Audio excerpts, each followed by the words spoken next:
Bonjour à toutes et à tous. Merci de nous rejoindre ce matin pour ce webinaire un peu particulier, si je puis dire, où nous avons l'honneur et le plaisir d'accueillir Alain Schnapper, qui est un des fondateurs de la compagnie des entreprises, de la communauté des entreprises à mission depuis son origine, 2017, et qui aujourd'hui est le directeur général de cette organisation dont il va nous dire qu'elle croit à, à l'œil, puisque nous sommes plus de 1000, je crois, aujourd'hui, entreprises à mission. Voilà, donc je vais, sans plus tarder, lui laisser la parole et puis ensuite dirai quelques mots sur l'intérêt que je vois personnellement à être une entreprise à mission. Je vous en prie, Alain Schnapper, vous avez la parole. Merci beaucoup, merci de m'avoir donné l'occasion de parler effectivement de la société à mission et puis de compléter en parlant de la communauté des entreprises à mission sur laquelle je reviendrai en deuxième partie de mon rapide exposé. La communauté des entreprises à mission étant une association, loi 1901, qui regroupe un certain nombre des sociétés à mission et donc le chiffre que Madame Lepage a cité à l'instant de 1100 sociétés à mission sont bien l'ensemble des entreprises qui ont adopté la qualité de société à mission. Ce que je vous propose, je vais donc commencer par vous partager mon écran. Non, c'est pas ça que je voulais faire, c'est raté. Je voulais pas partager mon écran, je voulais choisir. Pardon, voilà, excusez-moi. Hop, voilà. Je voulais donc commencer avec une présentation rapidement sur ce qu'est, d'abord, vous rappeler ce qu'est une société à mission et ses caractéristiques, et puis ensuite, donc très brièvement, vous parler un petit peu de la société à mission, de la communauté des entreprises à mission elles-mêmes. Alors, je viens très rapidement sur la société à mission. Juste en introduction, rappeler que aujourd'hui, les attentes vis-à-vis des entreprises n'ont cessé de croître, ce qui exprime d'une certaine manière la prise de conscience qu'ont eu l'ensemble, à la fois, j'allais dire, des citoyens, des salariés, bref, de l'ensemble de la société, du rôle et que les entreprises ont joué pour transformer la société et d'une certaine manière du pouvoir qu'ont les entreprises pour transformer la société et la manière dont nous vivons et également l'environnement. Quand je dis société, il faut l'entendre au sens le plus large du terme, c'est-à-dire y compris bien sûr l'environnement. Et donc c'est face à ce constat que en 2019 la loi Pacte a créer un certain nombre de possibilités qui s'offrent désormais aux entreprises. Rappelons que la loi Pacte, elle est faite pour la partie qui nous concerne, hein, bien entendu. Vous savez que la loi Pacte, il y avait 250 articles, mais pour ce qui concerne la société à mission, alors il y a trois choses qui ont été modifiées par la loi Pacte. La première, c'est qu'il y a une modification de l'article 1833 du Code civil qui précise que la société, au sens du Code civil, c'est-à-dire en langage plus moderne, la société des actionnaires, le regroupement des investisseurs mis ensemble, elle a introduit le fait que la société en tant que telle est gérée dans son intérêt social et en prenant en considération les enjeux sociaux et environnementaux de son activité. Cette modification s'appliquant à la totalité des entreprises. Et donc, d'une part, elle intègre cette modification du Code civil, fait ressortir la notion d'intérêt social. Et ce qu'on peut y entendre, c'est que cet intérêt social lui est spécifique et qu'il n'est pas strictement égal à l'intérêt des associés de la société.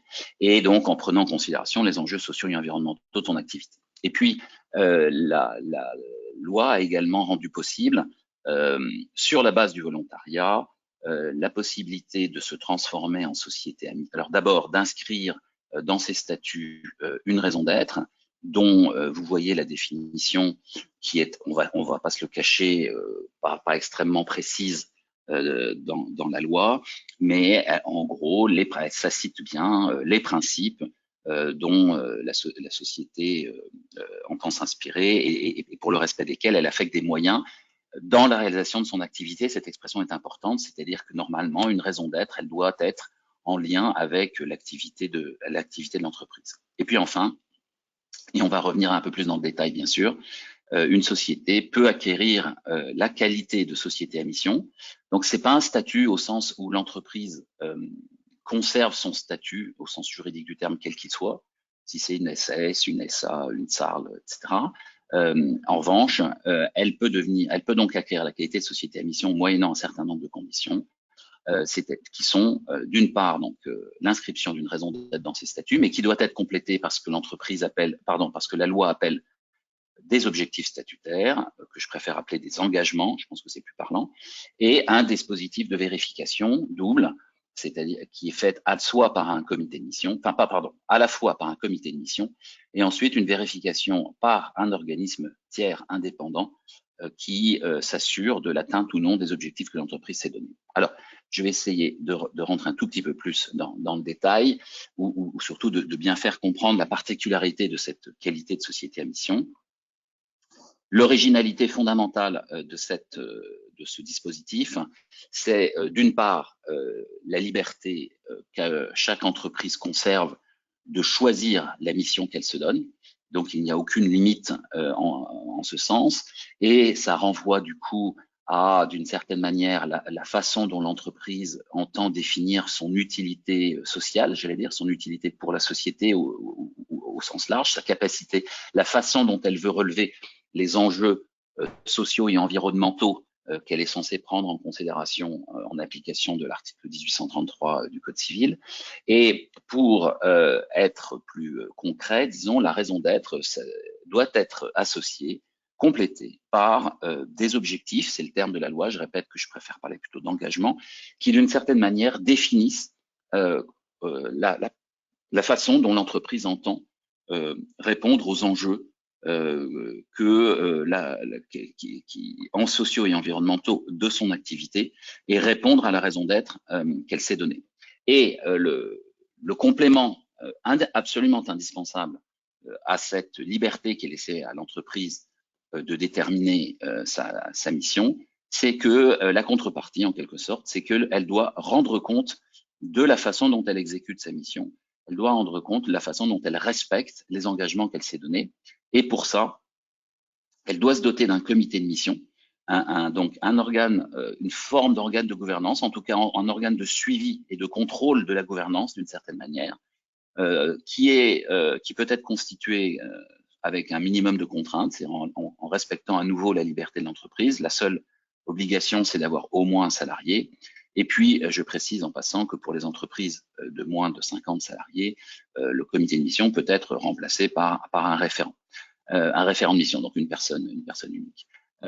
Et le fait qu'il y ait une obligation d'avoir un salarié dans ce comité de mission laisse à penser ou sous-entend qu'il doit intégrer également des membres extérieurs à l'entreprise. Et puis enfin, il y a un dispositif de vérification par ce qu'on appelle un organisme tiers indépendant, qui est un organisme qui est majoritairement, mais pas exclusivement, composé d'acteurs du chiffre, comme ils s'appellent eux-mêmes, souvent des commissaires aux comptes, mais pas uniquement. Il y a aussi des cabinets de consultants qui sont accrédités pour être organismes tiers indépendants et dont le rôle est de s'assurer, de vérifier dans quelle mesure l'entreprise atteint les objectifs qu'elle s'est donnés. Donc, voilà le dispositif tel qu'il a été conçu par la loi.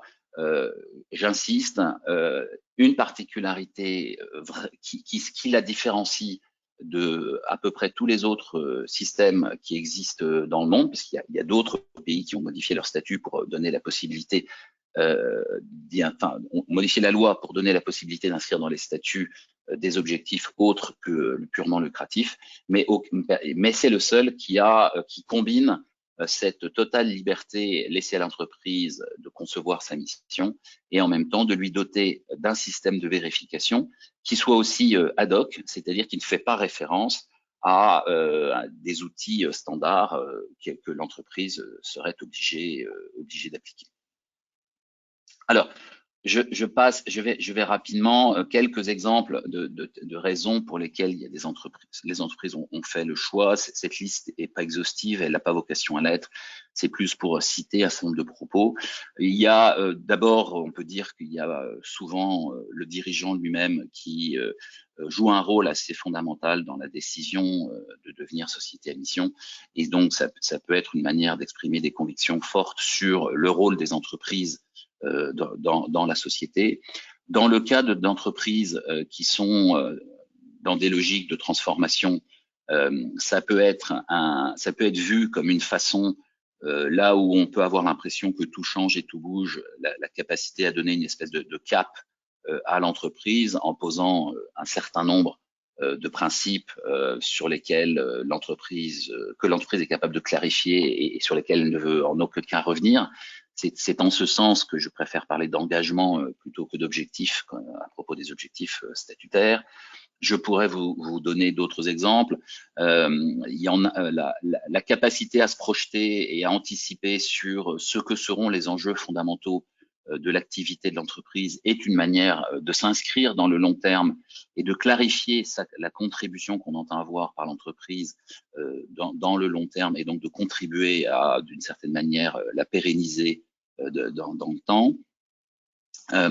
Et puis, c'est aussi, et ça a été comme ça, pensé comme ça à l'origine, ne nous l'aurons pas, c'est aussi pour les entreprises une capacité à mobiliser l'ensemble de son écosystème, l'ensemble des acteurs, de ses parties prenantes d'une certaine manière, autour d'une mission et autour d'un projet qui lui est propre, y compris et en particulier les actionnaires. Et donc, c'est aussi un outil pour s'assurer que l'intérêt collectif de l'entreprise formalisé à travers sa mission prend entre guillemets force de loi au sens où son inscription dans les statuts votés par les actionnaires les engage et donc potentiellement donne, disons, si on le dit de manière politiquement correcte, donne la possibilité d'un dialogue riche et intéressant entre le dirigeant et ses actionnaires à travers des discussions sur le respect de cette mission. Alors, où est-ce qu'on en est aujourd'hui rapidement, donc à fin 2022, au 31 décembre, on avait franchi la barre des 1000 sociétés à mission, avec une dynamique qui est pas très loin d'un doublement tous les ans, avec une répartition relativement équilibrée entre l'Île-de-France et les autres régions, en gros 50-50. Et puis on va le voir derrière, quelques grandes entreprises, disons, et une très forte majorité d'entreprises de moins de 50 salariés, c'est à peu près 80%. Rappelons que quand on compare au tissu économique français, les entreprises de moins de 50 salariés représentent beaucoup plus que 80% du nombre d'entreprises. Et donc, contrairement à ce que parfois les chiffres pourraient donner à penser, il y a une forme de surreprésentation des grosses entreprises. Historiquement, les premières entreprises qui ont vraiment basculé sont autour du service, mais service, c'est un peu au sens large. C'est à la fois la tech, du conseil, la finance, la banque, les assurances, etc. Donc aujourd'hui, alors 1000 entreprises, alors en fait c'est 1100 aujourd'hui. Comme toujours, on peut voir le verre à moitié plein ou à moitié vide. Factuellement, c'est une goutte d'eau, bien entendu, mais en même temps, c'est une dynamique de développement qui est plus rapide que toute autre dynamique dans des autres pays ou notamment aux États-Unis, en Italie, etc. Plus rapide que toute dynamique de développement de nouveaux statuts qui auraient été introduits dans d'autres pays. Donc, on peut aussi voir ça, en tout cas, constater qu'il y a une dynamique tout à fait intéressante. Et ce qui est aussi également intéressant, c'est que le fait que ça a été inscrit dans la loi conduit au fait que pour les jeunes générations, par exemple, les étudiants en droit ou les étudiants des écoles de commerce, l'existence de ce statut ne peut plus être, ignorée. et donc doit être enseigné, et donc il y a une forme de diffusion qui se fait à travers l'enseignement. Alors, vous avez là sur cette slide juste quelques exemples d'entreprises qui sont devenues sociétés à mission. Il n'y a pas de logique particulière, il y a des entreprises de toutes les tailles, et puis il y en a beaucoup d'autres par définition. Peut-être qu'on peut citer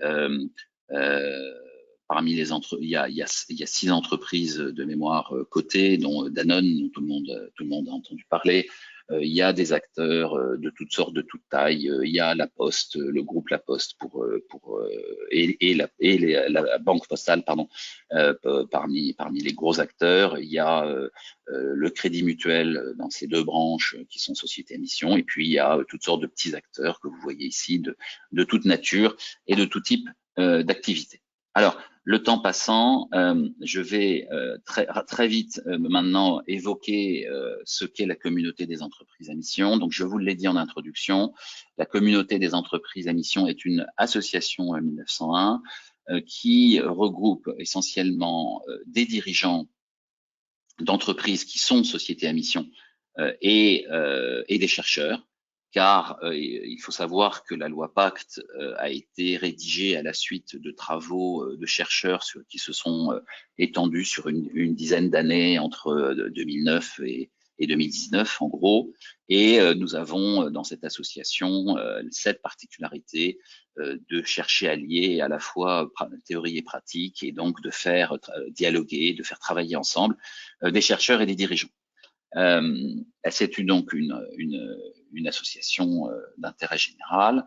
Nous nous sommes appliqués à nous-mêmes, et vous l'avez sous les yeux, je ne vais pas la lire en détail, mais une mission. Donc nous avons à la fois une raison d'être et des objectifs statutaires, et nous nous sommes dotés d'un comité de mission qui s'assure que eh bien l'association respecte, met en œuvre la mission qu'elle s'est donnée. Alors nos activités en gros peuvent être regroupées en 3 grandes catégories. Si je pars du haut, c'est ce qu'on appelle les partages entre pairs, et donc nous cherchons à organiser de manière régulière, systématique, des échanges entre dirigeants suivant différentes logiques qui peuvent être les entreprises qui se préparent à devenir société à mission, les entreprises au contraire d'un même secteur, du même taille, etc. Et pour ça, nous avons un certain nombre d'activités qui figurent essentiellement en haut à gauche, autour de ce qu'on appelle les ateliers de challenge de la mission, des ateliers de dirigeants qui réunissent des dirigeants. Les ateliers de challenge de la mission, c'est des ateliers dans lesquels des dirigeants d'entreprise en chemin ou déjà société à mission se font, et entre guillemets, challenger par des collègues ou des pairs pour se font, disons, critiquer de manière bienveillante mais exigeante la manière dont la mission a été rédigée, etc. Et puis, nous avons deuxième axe qui est un peu ce qu'on appelle enrichir le modèle. Alors, pourquoi on parle d'enrichir le modèle? Parce que tout simplement, ce qui a été défini par la loi, et disons, pose des principes, mais est très loin de préciser un peu les détails de ce qu'il faut faire ou pas faire. Et donc, il y a un travail important qui est fait par la communauté et qui est mis à disposition gratuitement du public, qui réunit un certain nombre de bonnes pratiques, de façons de faire. Et d'une certaine manière, nous faisons un peu à l'anglo-saxonne la soft law, c'est-à-dire que nous avons publié un certain nombre de documents qui sont devenus de fait des références, des documents de méthode qui sont de fait devenus des références. Et je peux citer par exemple ce qu'on a appelé un guide méthodologique pour la vérification par les OTI, dans lesquels nous avons préconisé une méthode qui est devenue de fait le standard pour l'ensemble des OTI, même s'il n'a pas valeur réglementaire, il est de fait devenu une norme. Et puis enfin, nous avons des activités de diffusion pour faire connaître le modèle. Donc, un séminaire comme celui d'aujourd'hui, un webinaire comme celui d'aujourd'hui est un exemple d'occasion que nous saisissons pour évoquer, faire connaître le modèle. Et j'ajouterai aux 3 activités que vous avez sous les yeux un enjeu, un renforcement qui commence déjà maintenant grâce à l'activité dite de l'Observatoire des sociétés à mission. L'Observatoire de sociétés à mission, c'est une activité de l'association, donc de la communauté des entreprises à mission, qui non seulement répertorie les sociétés à mission, mais également contrôle et s'assure que la loi est respectée, c'est-à-dire que les entreprises font bien le rapport de comité d'émission qu'elles sont tenues de faire et se font bien vérifier par un ETI comme elles sont censées le faire. Voilà, je m'arrête là pour cette présentation. Je crois que nous aurons l'occasion ensuite de répondre à des questions. Et voilà donc une présentation très rapide de ce que sont à la fois la société à mission et la communauté. Madame Lepage, je vous cède la parole. Merci beaucoup, Monsieur Schnapper. C'était très intéressant. Je pense que tout le monde a pu apprécier la qualité de cette intervention. Moi, je voudrais, dans les quelques minutes que je vais prendre pour m'exprimer, essayer d'expliquer l'intérêt qu'il y a pour une entreprise d'être une entreprise à mission. Et deuxièmement, montrer les liens que cela peut avoir, et que cela a d'ailleurs, avec la RSE et l'ESG. Voilà, c'est les deux points sur lesquels je voulais intervenir. Alors, nous sommes, entreprise à mission. On a commencé notre aventure en 2020. Donc, on était à l'époque encore assez peu nombreux, hein, c'était le tout début. Et travaillant donc, comme toutes les entreprises à mission, sur la raison d'être, sur les objectifs, dans une petite structure hein, de 20 personnes. Donc, on est je dirais, dans le gros du troupeau des entreprises à mission. Je considère pour ma part qu'il y a un triple intérêt pour une entreprise d'entrer dans cette démarche.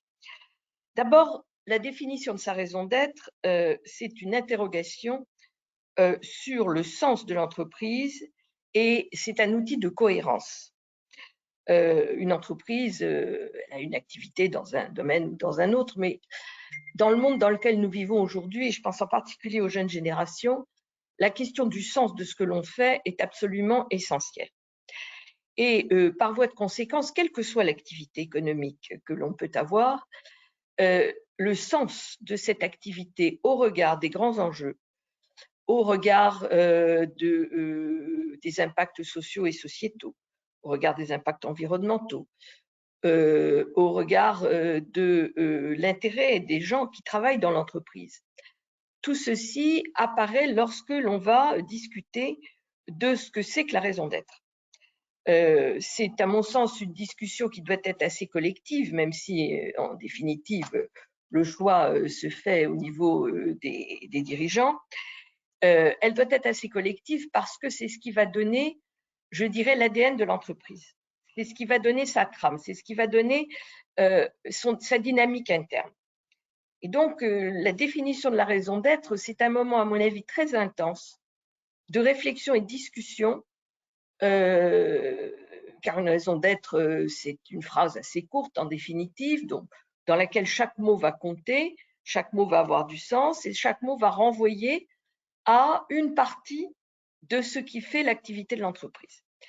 Donc, le travail autour de la raison d'être, c'est vraiment un outil de cohérence interne extrêmement important. En second lieu, le deuxième intérêt, c'est la question de l'outil de gouvernance. Comme l'a rappelé Alain Schnapper il y a un instant, au-delà de 50, c'est un comité, en deçà de 50, ça peut être un référent, mais moi j'aurais tendance à dire qu'on a intérêt à mettre un comité, quelle que soit la taille de l'entreprise. Pourquoi? Parce que ce comité, auquel ne participe pas le dirigeant, ça c'est très important, peut s'ouvrir sur des parties prenantes, et c'est donc un outil de réflexion en amont et en aval de la manière dont l'entreprise répond à sa raison d'être, et je vais y venir dans un instant, à ses objectifs. Donc, c'est un outil de gouvernance qui est extrêmement intéressant, qui ne se substitue évidemment pas à tous les outils de gouvernance de l'entreprise, mais qui va avoir un rôle d'appui stratégique excessivement important. Parce que, bien sûr, respecter, être en cohérence avec sa raison d'être d'une part, et respecter les objectifs ou les engagements, pour reprendre le terme d'Alain Schnapper tout à l'heure, que l'on s'est donné, c'est bien entendu fondamental pour l'entreprise, mais c'est aussi fondamental pour l'extérieur. Et ce comité de cet outil de gouvernance, en fait, c'est une forme d'interface entre l'entreprise et les tiers. Et il va donc avoir un rôle très important pour, quelque part, indépendamment du travail du tiers indépendant qui va valider toute la démarche de mission, pour, en quelque sorte, être le garant de la qualité de ce qui va se faire au sein de cette entreprise au regard des engagements qu'elle a pris, en interne et en externe. Et donc, c'est un outil qui est vraiment très intéressant. C'est la raison pour laquelle je pense que passer tout de suite au comité plutôt que de rester à un simple référent est vraiment quelque chose qui me paraît extrêmement important. Le troisième point, c'est la question des engagements. Objectif ou engagement, et je suis comme Alain Schnapper, moi j'aime mieux le mot d'engagement. D'abord peut-être parce que je suis juriste, que l'engagement dans le monde dans lequel nous vivons aujourd'hui, c'est du droit mou, c'est du droit souple, mais c'est du droit. C'est-à-dire que, comme je le dis souvent à propos de la justice climatique, les promesses et les engagements n'engagent pas seulement ceux qui y croient, mais ils engagent ceux qui les prennent. Et donc, moi, le mot d'engagement me va assez bien. Donc, définir ces engagements sociaux et environnementaux, c'est s'interroger à tous les niveaux d'action de l'entreprise sur ce que concrètement la raison d'être que l'on s'est définie peut fixer comme résultat concret. Donc, c'est en fait toutes les politiques de l'entreprise qui sont interpellées, que ce soit le social, l'économique, l'environnemental, l'organisationnel ou le managérial. Tout cela participe de la satisfaction ou de la non-satisfaction des objectifs et des engagements que l'on s'est donnés. Et donc, il faut se donner des objectifs à la fois assez ambitieux pour faire grimper l'entreprise, mais pas inatteignables, faute de quoi on ne peut pas les atteindre et c'est le désappointement. Donc, le calibrage, si je puis dire, est très intéressant parce que on rentre vraiment dans la vérité de ce que l'on peut faire et de ce qu'on ne peut pas faire. Et ça, je pense que c'est extrêmement valorisant pour l'entreprise quand elle se met des objectifs un peu difficiles et qu'elle les atteint. C'est très valorisant pour toutes les équipes qui, précisément, sont parvenues à atteindre l'objectif. Et je dirais que cela donne un peu plus que le sentiment, je veux dire la conscience, c'est plus juste comme mot, qu'on participe à un effort collectif. Nous savons tous que nous sommes entrés dans un monde où nous avons des efforts collectifs à accomplir. Le fait, au sein d'une entreprise à mission, de se fixer des objectifs et des engagements qui vont permettre à l'entreprise de s'inscrire dans ce mouvement global dans lequel nous sommes entrés, c'est quelque chose de très important à titre individuel comme à titre collectif. Et donc, j'y vois là un gage de solidarité, de cohésion dans les équipes au sein de l'entreprise. Voilà. Et donc, au-delà de l'intérêt qu'il y a à être entreprise à mission parce qu'on participe d'une communauté qui est intéressante, parce qu'on est, entre guillemets, dans l'air du temps, parce qu'on se donne du mal pour un intérêt collectif, je dirais qu'il y a beaucoup d'intérêt au niveau de l'entreprise et au niveau des individus qui la composent à entrer dans cette logique. C'était mon premier point. Mon deuxième point concerne les liens avec la RSE et l'ESG. La responsabilité sociale des entreprises et les obligations environnementales, sociales et de gouvernance pour le monde financier, c'était quelque chose qui devient, je dirais, le droit commun. Ça devient le droit commun avec parfois des niveaux beaucoup plus exigeants lorsque l'on entre dans le cadre des obligations de vigilance, sachant que à l'heure actuelle, la loi Sapin, dont on parle beaucoup du fait du procès Total, la loi Sapin n'impose de plan de vigilance qu'aux très grandes entreprises, 5000 salariés, mais le projet de texte communautaire qui devrait être voté avant la fin de la mandature est infiniment plus large puisqu'il visera les entreprises jusqu'à 250 salariés. Donc, on ne parle plus du tout de la même envergure. Et il est tout à fait clair que les liens entre obligation de vigilance ou plan de vigilance selon les cas, ou due diligence quand on se place dans une optique plus anglo-saxonne, RSE, ESG et société à mission, c'est pour moi quelque chose qui est finalement extrêmement lié. Parce qu'une entreprise à mission, par définition, elle se doit d'avoir une politique RSE. Et je dirais que c'est à la fois un achèvement de la RSE et une base de la RSE.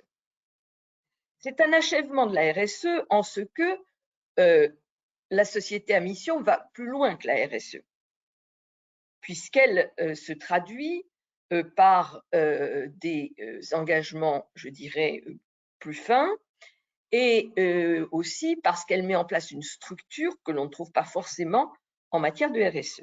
Donc, c'est une forme d'achèvement, mais c'est aussi une base. C'est aussi une base parce qu'elle fixe des objectifs, des engagements que l'on va retrouver sous une forme ou sous une autre dans la politique RSE de l'entreprise, puisque forcément, les engagements que va prendre l'entreprise vont s'intégrer dans de l'environnemental, dans du social, dans du sociétal, nécessairement. Et donc, on va avoir un croisement entre la politique RSE, qui va s'afficher à côté des engagements de l'entreprise à mission, et les engagements de l'entreprise à mission. Et du reste, dans les brochures que publie la compagnie, on voit très bien qu'un certain nombre d'entreprises ont cherché une labellisation RSE parallèlement à leur appartenance à la compagnie des entreprises à mission. Donc, il y a incontestablement un lien entre l'un et l'autre, et dans ma vie professionnelle, en dehors de ce que je fais pour le cabinet, pour participer à un certain nombre de fonds d'investissement, par exemple. Je me rends bien compte que beaucoup d'entre eux considèrent que l'appartenance à la catégorie entreprise à mission est un plus, et que même certains de ces fonds s'interrogent sur le fait d'eux-mêmes de devenir entreprise à mission. Parce que ces fonds qui s'orientent pas nécessairement sur des fonds ISR, mais plutôt sur des fonds article 8, voire article 9, par définition, sont dans cette logique. Et je terminerai mon propos, avant de répondre aux questions s'il y en a, en disant que pour moi, la démarche que nous avons vécue, nous, au sein du cabinet, a été extrêmement importante parce qu'elle nous a fait faire toute une série de démarches que nous n'aurions peut-être pas fait autrement. Parce que petite organisation de service, je ne suis pas sûre qu'on aurait fait un bilan carbone, je ne suis pas sûre qu'on aurait fait une politique RSE, je ne suis pas sûre qu'on se serait posé un certain nombre de questions sur notre organisation. Voilà, et donc en fait, tout est interpellé. Et un sujet en entraîne un autre. Et en définitive, le fond, j'allais dire le fond et la forme se retrouvent. Ce que je veux dire par là, c'est que la forme, c'est-à-dire le fait d'être une entreprise à mission, impacte la manière dont on travaille, impacte dans notre cas, les conseils ou les attitudes que nous pouvons avoir avec nos clients, les orientations que nous pouvons prendre, la manière dont nous pouvons défendre ou nous pouvons conseiller. Parce que précisément, les deux sont liés, qu'on ne peut pas les distinguer. Donc, je crois que c'est un instrument extrêmement puissant pour améliorer la qualité du travail que l'on effectue, en définitive, et c'est le but du jeu. but d'une entreprise, c'est bien sûr de gagner sa vie. Une entreprise qui n'est pas rentable, c'est une entreprise qui est morte. Mais c'est aussi de le faire d'une certaine manière. Et c'est précisément cette cohésion entre l'activité et les valeurs qui sont défendues par les dirigeants de l'entreprise et qui se diffusent à tous les niveaux de l'entreprise. C'est précisément cela, à mon avis, qui rend les entreprises à mission aussi nécessaires. Et je suis absolument convaincue qu'on est sur une dynamique excessivement puissante, ne serait-ce que parce que les jeunes générations imaginent mal de travailler autrement que comme ça. Voilà ce que je voulais dire sur l'intérêt que je vois à entrer dans cette logique.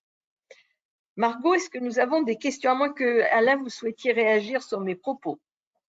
Bah, écoutez, si j'ai l'occasion de le faire, ça sera avec plaisir. Avant de répondre aux questions, je vais aller très très vite. Souligner à quel point je suis d'accord avec vous sur l'intérêt, même quand on a le droit d'avoir un référent mission, c'est-à-dire qu'on a moins de 50 salariés, de constituer un comité de mission.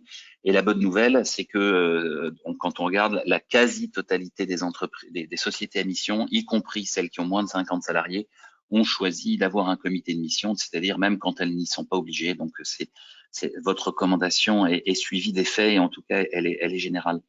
Le deuxième point sur lequel j'aurais volontiers pris 1 ou 2 minutes, mais pas plus, je vous promets, c'est sur c'est cette articulation entre la RSE et la mission, car vous avez très très bien souligné la complémentarité entre ces deux approches. Et moi j'aime bien mettre en avant cette complémentarité de la façon suivante. Je dirais que derrière le sujet de la mission et derrière la RSE, il y a fondamentalement une idée commune qui est celle que je citais, qui est le pouvoir de transformation de nos sociétés par les entreprises. Et je pense que j'ai pas besoin de vous convaincre, il suffit de regarder autour de nous pour le voir. Et donc la question, donc ce pouvoir des entreprises amène immédiatement la question de la responsabilité des entreprises. Autrement dit, comment peut-on exercer ce pouvoir? Comment doivent-elles exercer ce pouvoir de manière responsable? Et finalement, à cette question, il y a deux réponses qui sont totalement complémentaires.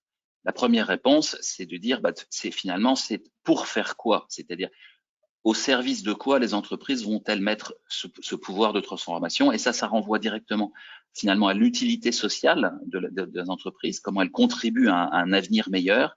Et c'est précisément à cette question qu'essaie de répondre la mission. La mission formalise la manière dont l'entreprise veut contribuer à un monde meilleur, c'est-à-dire à exercer son pouvoir de manière responsable. Donc ça, c'est une des premières réponses à la question de la responsabilité des entreprises. Et puis la deuxième, elle relève de l'ordre du comment vont-elles faire ça? Comment vont-elles agir? Et ça renvoie, pour le dire simplement, à la responsabilité des entreprises dans leur pratique. Et donc, typiquement, je reprends cet exemple magnifique de la loi sur le devoir de vigilance dont on attend avec impatience qu'elle passe au niveau européen, qui est un exemple caractéristique de cette responsabilité des pratiques. Il n'est plus acceptable aujourd'hui que les entreprises se comportent de façon totalement irresponsable tout au long de leur chaîne d'approvisionnement, en ne respectant pas les mêmes exigences au-delà de la loi d'un pays à l'autre. Et donc, ces deux dimensions que j'évoque sont très complémentaires. C'est en effet comment imaginer qu'une entreprise puisse faire état de son utilité sociale tout en ayant des pratiques irresponsables. Et inversement, et on a parlé de Total, c'est un bel exemple d'une entreprise qui peut démontrer des pratiques RSE magnifiques, mais dont la question de l'utilité se pose différemment, disons. Et donc, pour aller dans le sens de ce que vous disiez, Madame Lepage, exactement, il y a une très forte complémentarité, même si ça n'est pas tout à fait de même nature, c'est-à-dire que la mission répond pas tout à fait aux mêmes enjeux que la RSE, mais l'un et l'autre se complètent et ont bien entendu, j'allais dire, du recouvrement. Voilà, juste pour compléter votre point sur la RSE et la mission, qui est toujours une question que se posent beaucoup de gens. Margot, avons-nous des questions? Oui, on a des questions. La première, comment expliquez-vous l'essor des sociétés à mission aujourd'hui? Monsieur Schnapper. Écoutez, j'ai un peu dit au début, je crois qu'il y a une prise de conscience générale des conséquences enfin, disons qu'il y a plusieurs phénomènes en même temps. Il y a premièrement celui que j'évoquais à l'instant, c'est-à-dire une prise de conscience générale des conséquences sur la société et l'environnement et le climat, etc., de l'activité des entreprises. Et donc, il y a une attente vis-à-vis de ces entreprises, et la société à mission est un outil qui peut permettre de répondre à ces attentes. Je crois qu'il y a aussi, comme Madame Lepage l'a dit très justement, une attente des salariés qui cherchent, qui sont de plus en plus nombreux à se poser la question de l'utilité de leur travail, et une réponse à cette question, elle est dans l'utilité même de l'entreprise et donc sa mission. Et puis le dernier point qui me paraît très important et qui va, à mon avis, ne cesser de prendre de l'importance dans l'avenir, c'est l'idée que finalement, la société à mission, rappelons-le, hein, ça n'est jamais qu'un cadre juridique, hein, ni plus ni moins. Simplement, c'est un cadre juridique qui permet aux entreprises de garantir et de démontrer et de se donner les moyens de mettre en œuvre dans la durée des engagements qu'elles prennent. Et ça peut s'appliquer quelle que soit la nature de la mission qu'elle se donne. Et donc demain, si une entreprise prétend qu'elle est, comme on dit parfois, à impact, prétend qu'elle veut s'engager dans la durée pour lutter contre le dérèglement climatique, pour résoudre les inégalités sociales, etc., etc. Si elle veut apporter une preuve concrète de sa capacité à tenir ses engagements dans la durée, il n'y a pas de meilleure démonstration que d'utiliser le cadre juridique de la société à mission. Merci. Autre question? Oui. Existe-t-il une forme similaire de la société à mission pour les personnes publiques, en particulier les collectivités? Je ne crois pas. Alors, non, vous avez, juridiquement non. Juridiquement, ne relève de la loi que les sociétés inscrites au registre du commerce, plus les coopératives, plus les mutuelles. Maintenant, ce qui est en train de se passer, et c'est d'ailleurs très fascinant, c'est qu'il y a de plus en plus d'entités, vous voyez si j'emploie un terme qui n'est pas juridique, mais d'entités ou d'organisations qui s'emparent du modèle de la société à mission et qui le mettent en œuvre sans avoir besoin de la loi pour ça. Et alors, on commence à en voir apparaître donc dans des associations. Et donc, en gros, ce qu'elles font, c'est qu'elles inscrivent une raison d'être et des objectifs dans leur statut, ce qui, jusqu'à preuve du contraire, est possible pour à peu près n'importe quelle organisation dès lors qu'elle a des statuts juridiques. Et elles se dotent d'un comité de mission. Alors, en général, elles vont pas jusqu'à la vérification OTI, y compris parce que c'est payant, mais il y a de plus en plus d'entités qui, dans les faits, se dotent de toutes les caractéristiques de la mission, y compris cette dimension d'inscription statutaire.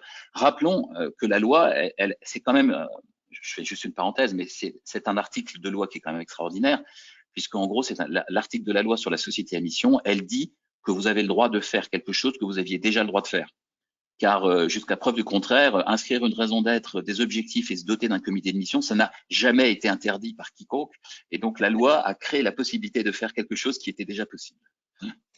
Alors, dans la ligne de ce que vous venez de dire, c'est tout à fait juste pour les associations et nombreuses entités. Pour les collectivités territoriales, c'est un peu plus compliqué parce qu'elles n'ont pas de statut, qu'elles sont régies par le Code général des collectivités territoriales, et que par voie de conséquence, il peut y avoir très certainement une délibération de conseil municipal qui va décider que la commune va se doter d'un certain nombre d'objectifs, ça c'est pas interdit, hein. Qu'elle peut mettre en place une structure qui ressemblerait à un comité de mission, mais je ne pense pas qu'elle peut aller beaucoup plus loin parce qu'elle est complètement encadrée par les règles du droit public. Mais c'est déjà pas mal. C'est pas mal.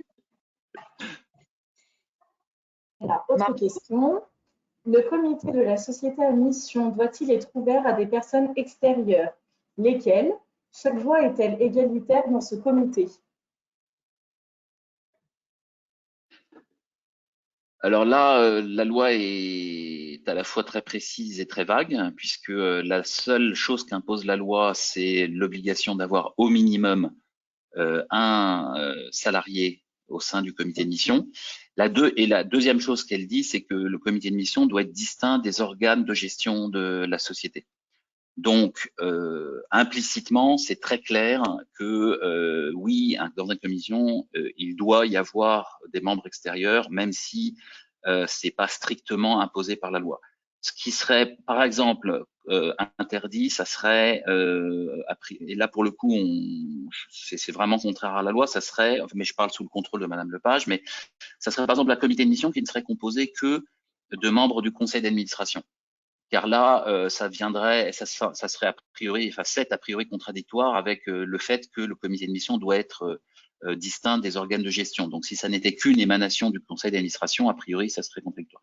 Alors, une fois que j'ai dit ça, dans la pratique, comment sont constitués les comités de mission? Il n'y a évidemment pas de recette universelle, mais disons que les bonnes pratiques qu'on pose, c'est plutôt de réfléchir à choisir des membres du conseil, des membres qui permettent à la fois d'être, disons, un peu sachants, j'ose pas dire experts, d'une part sur les objectifs ou les enjeux ou les engagements pardon que se sont donnés l'entreprise, et d'autre part qui soient capables d'avoir une bonne compréhension de la nature des activités de l'entreprise. Et je dis pas que chaque membre doit avoir ces deux qualités, mais il faut que collectivement, il y ait des gens qui soient probablement experts ou en tout cas pertinents sur les enjeux et les objectifs retenus par l'entreprise, et des gens compétents pour comprendre les enjeux de l'activité de l'entreprise. Enfin, pour tout ce qui est l'égalité des voix, etc., ça, là non plus, il n'y a pas de règle, mais une bonne pratique peut être de rédiger un règlement intérieur du comité de mission, et dans ce cadre-là, de décider. Mais en général, c'est la pratique, évidemment. Chaque membre, en général, a une voix, sachant que dans la vraie vie, il est rare qu'un comité de mission vote. En fait, c'est plutôt un organe collégial qui produit un rapport et qui le fait de manière collective et au terme duquel ils sont d'accord. Donc, il n'y a pas forcément un formalisme de type vote. J'ajoute que sur la présence du dirigeant, bon, la loi n'interdit pas expressément la présence du dirigeant, mais vraiment la bonne pratique, c'est qu'effectivement, comme l'a dit Madame Lepage, le dirigeant ne soit pas, alors je vais être plus précis, ne soit pas membre du comité de mission. En revanche, il est souvent invité permanent du comité de mission, et c'est pas qu'une pirouette. C'est intéressant de le poser comme ça, parce qu'en fait, ce qui est intéressant aussi dans les réunions de comité de mission, c'est le fait d'instaurer un dialogue entre le dirigeant en tant que porte-parole de l'entreprise et le comité de mission comme organe de suivi. Et d'ailleurs, les comités de mission qui fonctionnent le mieux, sont précisément ceux dans lesquels le président du comité de mission, qui n'est donc pas le directeur général, arrive à organiser cette espèce de dialogue dans lequel le directeur général vient présenter un certain nombre de choses face auxquelles le comité de mission réagit, pose des questions, explore, etc. Là où on peut se poser des questions, ce sont des parties extérieures à l'entreprise au sein du comité de mission. Dans les preuves, par exemple, pour nous les avocats, mais je pense que c'est pareil pour les experts comptables, les notaires, toutes les professions réglementées, il y a un secret professionnel qui rend très difficile la participation de personnes extérieures à l'entreprise. Parce que très vite, on peut tomber sur des sujets qui sont des sujets couverts par le secret professionnel et par la confidentialité. Donc, la participation des personnes extérieures à l'entreprise, c'est pas toujours très simple à organiser. Je sais pas comment vous voyez ça, Monsieur Schnapper. Écoutez, vous avez une pratique en la matière que je n'ai pas forcément. En tout cas, moi, j'ai beaucoup d'exemples en tête d'entreprises qui ont des questions de secret professionnel un peu pointus, mais qui arrivent en principe qui arrivent à avoir des comités de mission avec des membres extérieurs, plutôt recrutés sur leurs compétences ou leur expertise sur tel ou tel domaine, pas forcément juridique ou comptable pour prendre cet exemple, et qui posent, disons, qui arrivent à animer des séances de travail tout en respectant les impératifs de confidentialité. Donc, je comprends tout à fait que ça peut poser des difficultés particulières, mais je ne suis pas certain. Enfin, mais j'ai l'impression, en tout cas, j'ai des exemples de situations dans lesquelles les gens ont réussi à gérer ça soit en anonymisant entre guillemets les sujets, soit en les traitant d'une manière suffisamment générale pour qu'on ne traite pas de cas particuliers et qu'on n'ait pas besoin du coup de révéler le contenu et le détail des dossiers. C'est même à titre d'exemple, j'ai en tête des exemples de comités de mission, de cabinets de consultants dans lesquels il peut y avoir des consultants à la limite concurrents et où ils se débrouillent pour gérer les sujets de confidentialité et quand même y arriver. Donc, je crois qu'effectivement, vous avez raison de le dire, ça peut être une difficulté particulière, mais j'ai l'impression qu'on y arrive, enfin en tout cas, que certains en tout cas ont trouvé des solutions. Autre question? Oui. Quelle responsabilité civile emporte cette certification de société à mission? J'ai l'impression que c'est une question de juriste. Je suis pas sûr de l'avoir vraiment comprise pour tout dire, mais La question c'est, est-ce que la question c'est si on remplit pas sa mission, quelle responsabilité engage-t-on? C'est ça la question? C'est exactement ça. Oui, oui. Alors. alors, je vais vous laisser. Je ne sais pas si je peux commencer à répondre parce que là, je suis très intimidé. Je suis très intimidé à répondre à l'idée de répondre à une question juridique en votre présence, mais puisque moi, je ne suis pas juriste. Disons que sur la question de la responsabilité, disons de la dimension purement juridique de toute cette affaire. Alors, aujourd'hui, il y a un certain nombre de questions qui sont posées par les juristes et pour être très clair, on a à ce stade zéro jurisprudence. Hein, il y a absolument rien aujourd'hui qui a été prononcé par des juges. Donc, ce qui est sûr, c'est que comme tout ça est une inscription statutaire, donc à ce titre, c'est juridiquement opposable dans la relation entre les actionnaires et les dirigeants dans les deux sens et potentiellement vis-à-vis d'un tiers. C'est ce qu'on appelle, certains appellent la triple opposabilité. C'est-à-dire qu'en clair, un dirigeant pourrait dire à ses actionnaires, vous me demandez des choses, vous me demandez de faire des choses qui sont contraires à la mission inscrite dans les statuts, donc je refuse. Mais ça pourrait être fait aussi dans l'autre sens, c'est-à-dire qu'un actionnaire pourrait reprocher à un dirigeant d'avoir pris des décisions qui ne seraient pas conformes à la mission. Et au moins théoriquement, parce que ça me paraît très très très théorique pour tout vous dire, mais enfin au moins théoriquement, un tiers pourrait comment dire, attaquer une entreprise au motif qu'elle ne respecterait pas sa mission et que du coup il en a été lésé d'une manière ou d'une autre. Ensuite, est-ce que, alors, sur le point précis de la responsabilité civile du dirigeant qui ne respecterait pas sa mission, là, je vous laisserai répondre, Madame Lepage, mais moi, sur ce que j'ai lu d'un certain nombre d'avocats, ça leur a paru assez théorique, et donc, voilà. J'ajouterais, alors, d'abord, j'ajouterais deux choses. La première, c'est que sur le plan juridique, on pourrait aussi dire que la société à mission est au contraire une manière de protéger l'entreprise face à ces obligations ces nouvelles obligations créées par l'article 1833 de la prise en considération des enjeux sociaux et environnementaux, car le fait d'être devenu société à mission peut constituer une preuve de la manière dont l'entreprise a pris en considération ces enjeux sociaux et environnementaux. Donc, à la limite, ça peut être vu comme défensif. Et puis, j'ajouterais en tant qu'ancien dirigeant que si des activistes cherchent à attaquer une entreprise pour ses pratiques, il existe aujourd'hui dans le droit de l'environnement, et je me permets de le dire avec beaucoup sous votre contrôle, Madame Lepage, mais je crois qu'il existe entre le droit les nouvelles évolutions du droit de l'environnement, du droit du commerce, du droit, enfin, etc., de multiples possibilités d'attaquer les entreprises qui me paraissent beaucoup plus faciles que de chercher à démontrer qu'une entreprise n'a pas respecté sa mission, qui, je vous le rappelle, est quand même à la fin quelques phrases inscrites dans les statuts et 2 ou 3 objectifs. Et donc, je crois très sincèrement que si je serais une ONG, je chercherais des façons, et notamment, là, pour le coup, on voit bien que la loi sur le devoir de vigilance offre manifestement des possibilités plus accessibles. Mais là, Madame Lepage… Non, mais je partage votre point de vue, c'est quand même très théorique. Le seul cas que je verrais, c'est si une entreprise se fixait des objectifs et qu'elle avait une politique visiblement totalement opposée aux objectifs qu'elle mène.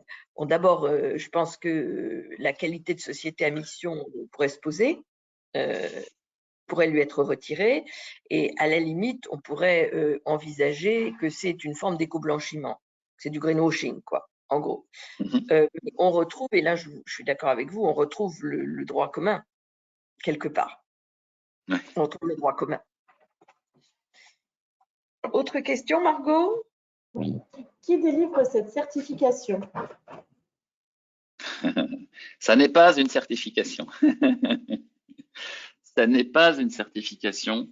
La procédure est la suivante. En fait, quand l'entreprise décide de modifier ses statuts, elle le fait en assemblée générale, par définition, elle le fait voter en assemblée générale exceptionnelle. Une fois que les statuts sont modifiés, la procédure consiste à les déposer au greffe du tribunal du commerce, qui à ce moment-là inscrit la qualité de société à mission, et notamment sur le CABIS. Et à partir de là, vous avez la qualité de société à mission. Ça n'est pas un certificat. En revanche, le dispositif peut vous amener à perdre cette qualité de société à mission. Et aujourd'hui, les conditions dans lesquelles vous pouvez perdre cette qualité de société à mission, c'est si l'OTI, qui fait une vérification, une première vérification au bout de 18 ou 24 mois, et ensuite tous les 2 ou 3 ans, si l'OTI considère que, rend avis dans lequel il décide que vous ne respectez pas les objectifs que vous vous êtes donnés, alors un tiers intéressé peut aller demander au président du tribunal de commerce le retrait de cette qualité.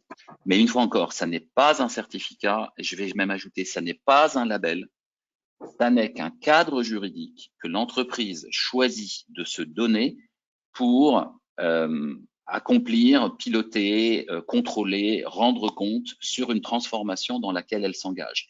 Être société à mission, ça n'est pas un gage de vertu. Prendre la qualité de société à mission, c'est s'inscrire dans un chemin de transformation. Et le jour où vous avez déposé les statuts, que vous êtes devenu qualité de société à mission, le lendemain matin, il ne s'est rien passé, rien n'a changé. Ça n'est que le début. C'est pour ça que nous avons tendance à parler de l'acquisition de la qualité de la société à mission comme un chemin de transformation, une étape dans le chemin de transformation et un cadre juridique qui permet de le piloter, de la piloter, de la contrôler et d'en rendre compte. Dernière question, peut-être? S'il y en a une? Oui, oui. Quelle est la procédure de retrait de ce titre de société à mission? Voilà, comme je l'ai dit, c'est dans le cas où je viens de le dire, donc dans le cas où un OTI déclare que des objectifs sont non atteints, un tiers intéressé peut aller demander au président du tribunal de commerce de retirer la mention. Dernière question, Margot? Oui. Existe-t-il une forme équivalente de la société à mission à échelle internationale?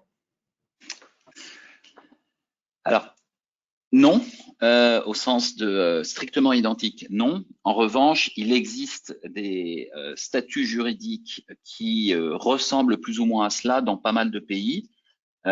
Historiquement, je pense que ça a dû commencer aux États-Unis. Donc, il y a alors aux États-Unis, tout ce qui est statut des entreprises n'est pas loi fédérale, mais elle est État par État.